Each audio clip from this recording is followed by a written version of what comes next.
Love, romance, sex. Everyone wants to know how to have the greatest love story and the best relationships. I want all of you forever, you and me, every day.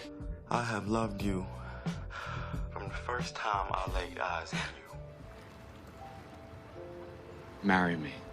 But the problem is, one of the things that we hear the most lies about today is sex. Here are the 4 big lies about sex that we are told today that we need to overcome.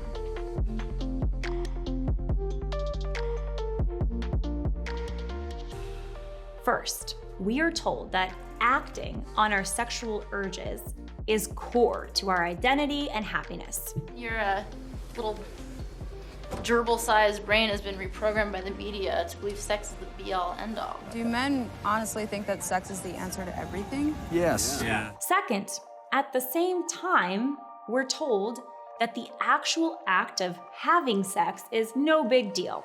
Sex is casual. It can just be a hookup. What are you waiting for? You're 15 years old. I did it when I was 13.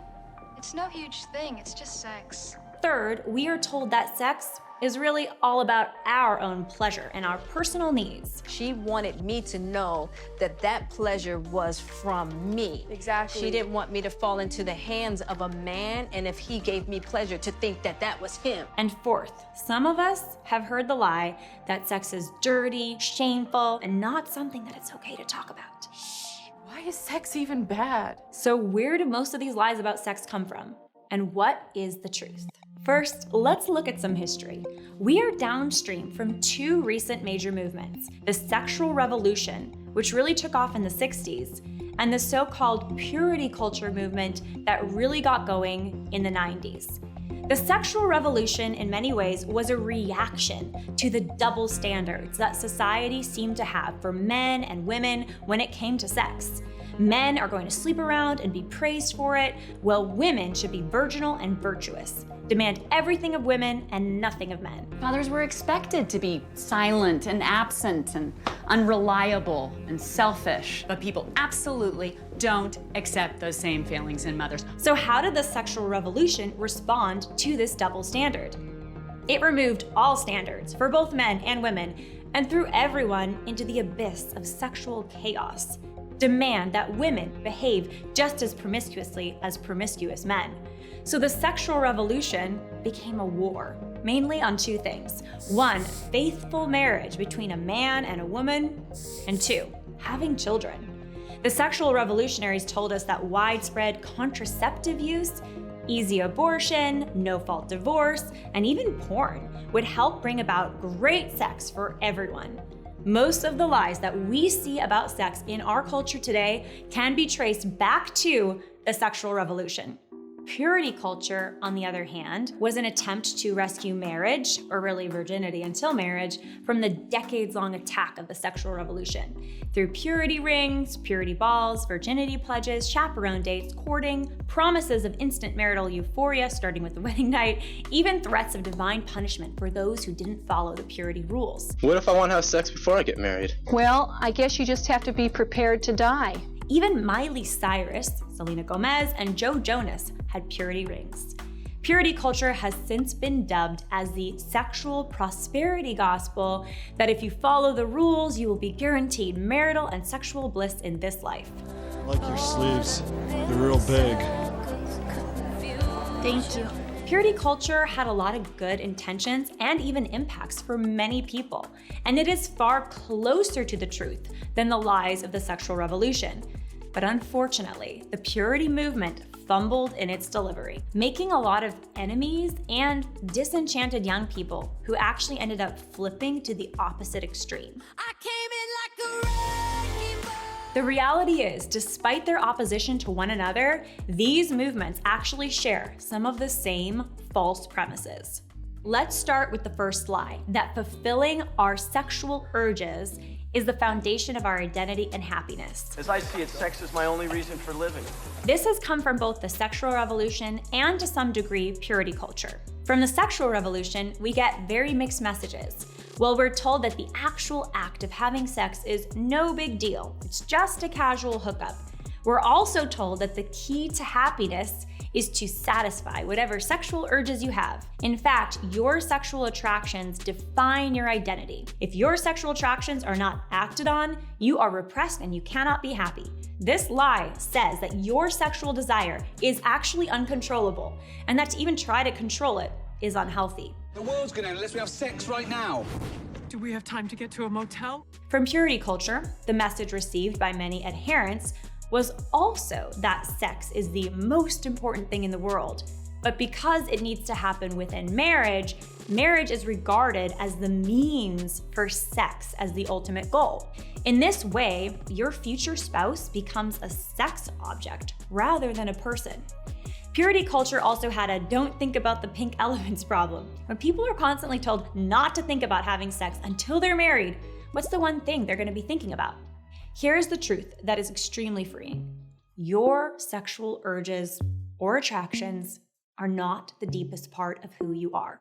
And satisfying all your urges, sexual or otherwise, is not necessary to live your happiest life. Regarding sexual desire, it is not lack of control, but self-control that is the true path to freedom. The reality is that it is possible to live a deeply happy, fulfilled life without having sex. Not everyone will get married and have kids.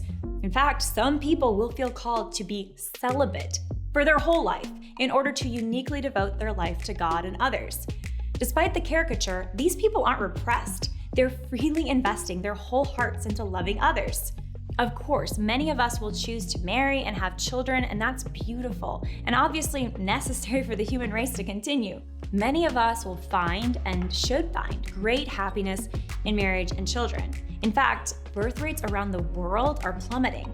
There are not enough children because so many people are delaying or forgoing starting a family, and so many people are having abortions. But for no individual is having sex absolutely necessary to live a fully happy life, and that should be extremely freeing.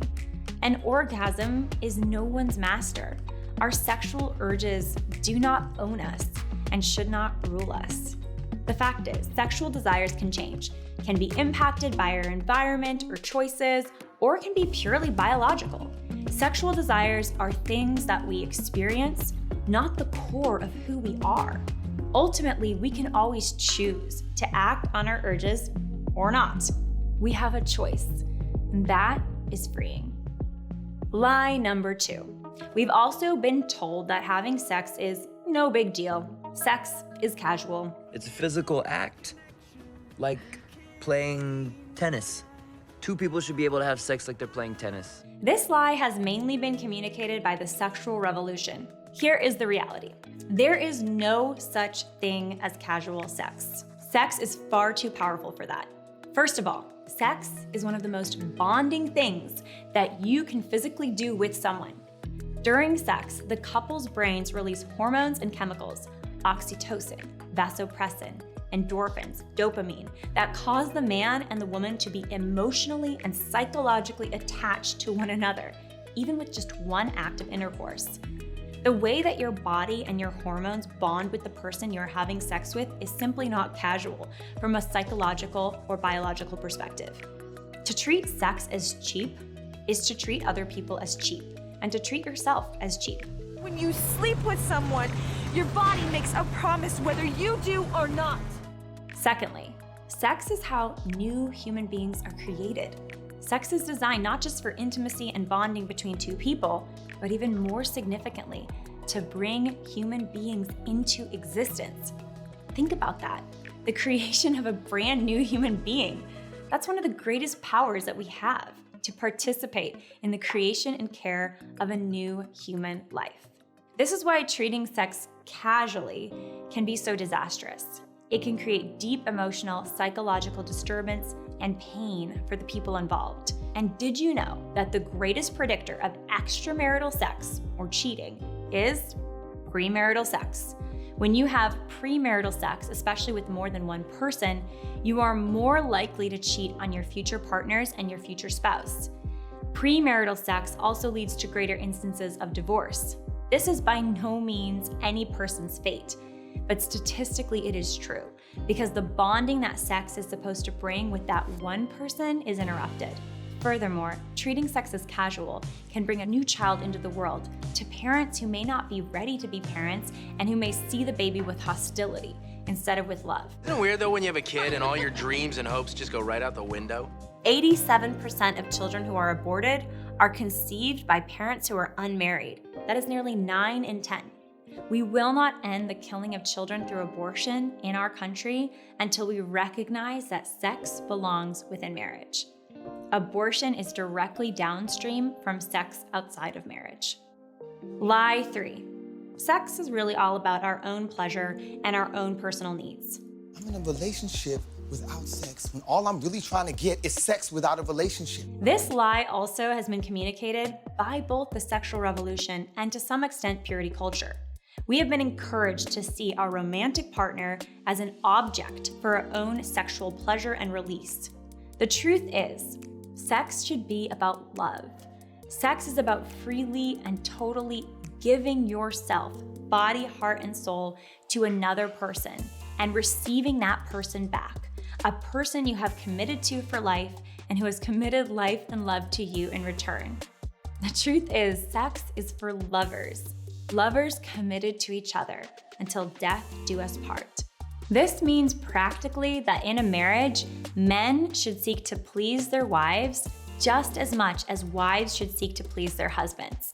In the purity culture world, the wedding night was often promised to be magical and perfect, this fairy tale. But in reality, sex takes communication, understanding, and practice. Good sex takes practice. And that's not a bad thing. That's a beautiful thing. A lot of pop culture shows hookup sex and one-night stands to be so exciting and amazing, but the data and the real-life experiences of most people simply proves otherwise. Hookup sex, one-night stand sex is terrible sex. This is also why the sexual revolution's idea of sexual compatibility as a test for whether people should be together for life is a lie. You know, test drive the car before you get it. Sexual compatibility is actually the result of deep love, understanding, commitment, and practice. Human beings are not cars. You learn and achieve real sexual compatibility within a committed and intimate relationship. The last lie that we need to debunk is that sex is dirty, that it's gross, shameful, taboo, and embarrassing. This is a message that has been communicated in part by the fear tactics of purity culture and other ideologies. Take off that dress. We'll burn it together and pray for forgiveness. No, Mama.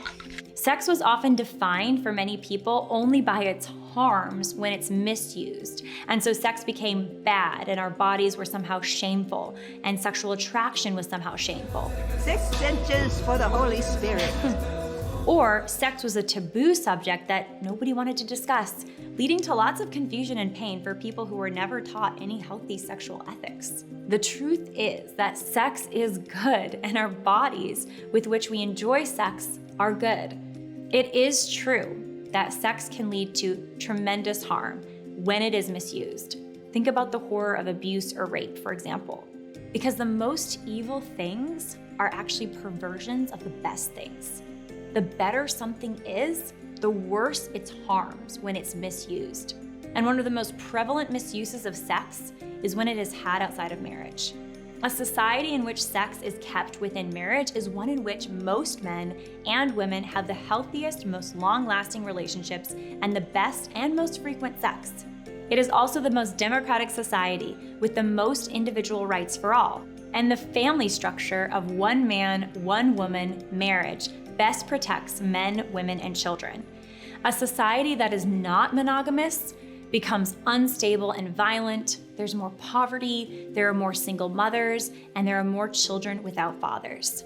Sex is designed for lifelong, committed love between a man and a woman who are open to building a family together, who are living a true love story together.